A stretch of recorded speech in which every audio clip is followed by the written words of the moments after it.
Welcome in Braves Today podcast. BravesToday.com is where you can find all of our written content as well as Braves_today.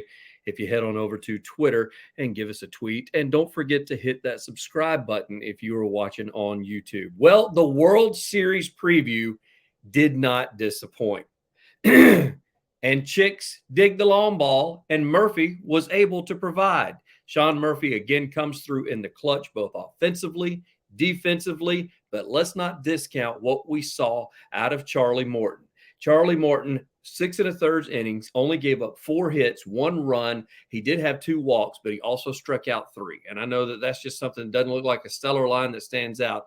But against this offensive juggernaut, which, by the way, the Rays have dropped 6 straight now with the loss, the Braves, 26 wins in 30 games for the Bravos, and now they are just cruising into the All-Star break. If they can get good outings by their pitching the next couple of days in the final 2 games of the series, this was the one that I actually did not think that the Braves would get. So right now, playing with house money as far as my predictions were concerned, both Lindsay and I on the last pod picked that the Braves would take 2 of 3. I had them taking the last 2 games of the series, not the first game of the series. So thank you, Sean Murphy, for making that happen. Morton also only with 86 pitches. I mentioned Sean Murphy, only 1 for 4. However, home run, 2 RBIs, and 2 putouts as far as from behind the plate and catching guys stealing at second. So he also tied the MLB lead with 16 home runs as far as catchers are concerned, not total lead.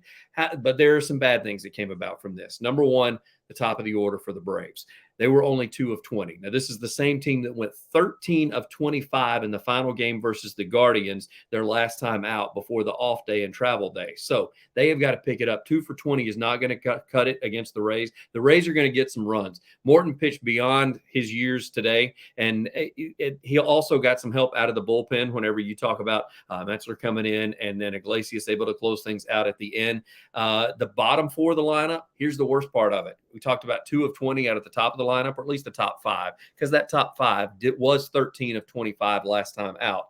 This time, the bottom part, 0 for 11. So going to need something out of Harris Jr. He needs to take that June work into July. Again, 26 wins in 30 games for the Bravos, 167 total Braves, the most most in Major League Baseball hitting prior to the All-Star break, 167 total home runs. So when we say Chicks dig the long ball, the Braves are depending on that. And this was a field, I didn't think at Tropicana they'd be able to have a lot of home runs. I thought they'd have to depend on that bottom half of the lineup. Thank goodness they didn't, because that did not show up as far as the first game of the series is concerned. However, they got 28 more than any other team. And get this, they're on pace for 311 home runs before the end of the season. I don't know that that pace is going to continue. The good news is you still have the summer months, so they're going to be able to make their way through the rest of July and August and first part of September with still that warm weather, especially in Atlanta. But once the weather starts to cool down middle of September on, I don't know that the ball is going to fly like it's been flying thus far. They've been able to get away with it, and they've been able to do so really well at home.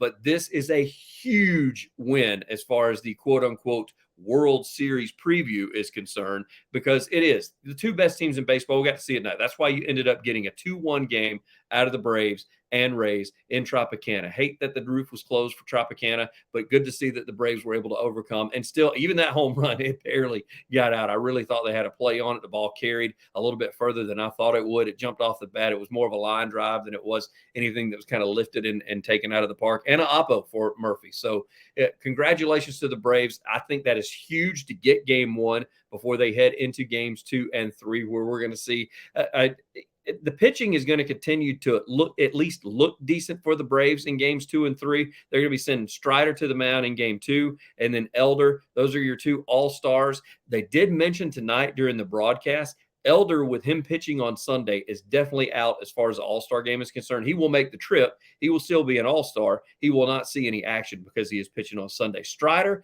they said they still were going to be able, they were going to kind of keep that on the day-to-day.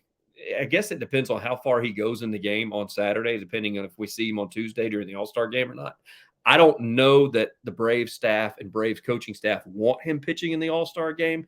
Game 2 going to be on Fox. Game 3 going to be back on Bali. Tonight's game was on Apple TV. Major League Baseball, please do a better job of putting your games where they're totally findable and totally watchable by everybody. This is one thing that concerns me each and every week that we go into this. Before I move on and talk a little bit about the Rays, I do want to talk a little bit about our sponsor. Ford Stokes, founder and president of Active Wealth, host of the Active Wealth Show on AM 920 The Answer, author of must-read book Annuity 360. Special offer for you. He wants each and every Braves fan to have a chance to get that book, Annuity 360, for absolutely free. Get a copy of the valuable resource without spending a dime. All you got to do is go to annuity360.net.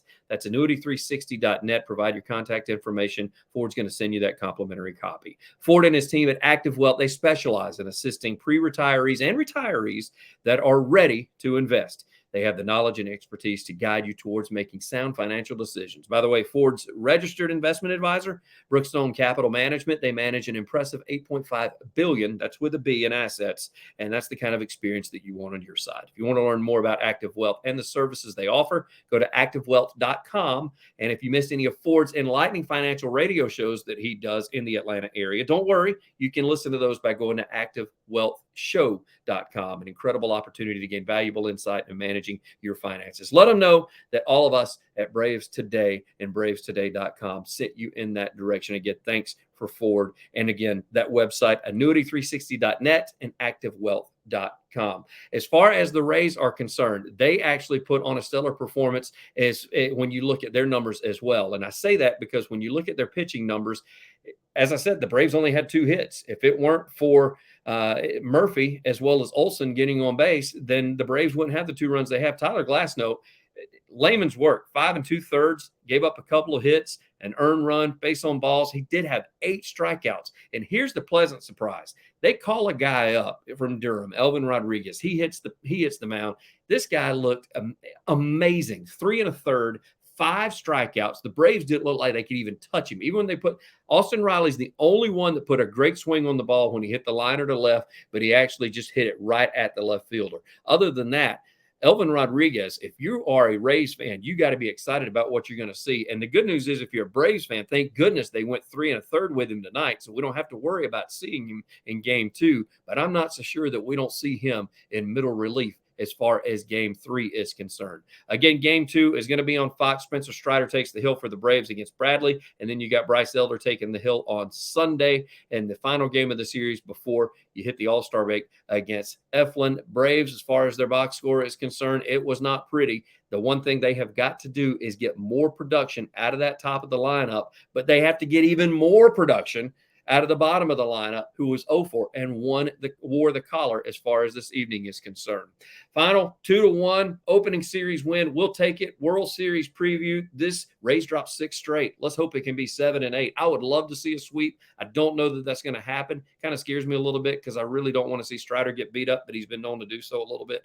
Also, big help from the Phillies tonight as far as the other fish in Florida are concerned. A former Brave, Christian Pache, he was able to get a 9th inning home run, go-ahead run versus the Marlins and extend that Braves lead in the East over the other fish in the state instead of the winged fish and the Rays that the Braves are taking on. So be sure to log on and check out bravestoday.com. Follow us on Twitter, Braves_today. I'm your host, Ben Taylor. You've been watching the Braves Today podcast.